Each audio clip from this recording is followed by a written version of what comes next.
In this video, I'll be showing you how to transfer photos, videos, and any files from Android phone to USB pen drive. For anyways, getting into it, it's very simple to go ahead and do this.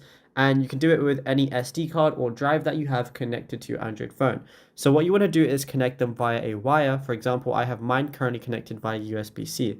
So all I want to go ahead and do is then locate the My Files application. As you can see, I have USB storage one right here, but obviously if you have an SD card or anything like that, it's going to show up here as well.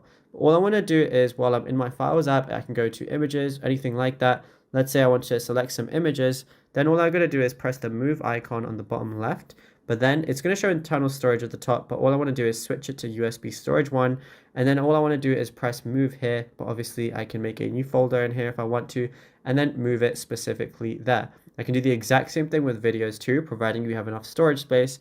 So let's say I want to select a few of these. What I'm going to do is press move again, go to USB storage, and then I can move them here. And yeah, it's literally as simple as that. There is nothing else to it. You can do this as many times as you want, providing you have enough storage, and it is very quick. Just make sure you're trying to use a high-speed wire if you're able to, and then you should be good to go. Now, if you found this video helpful, be sure to drop a like and subscribe,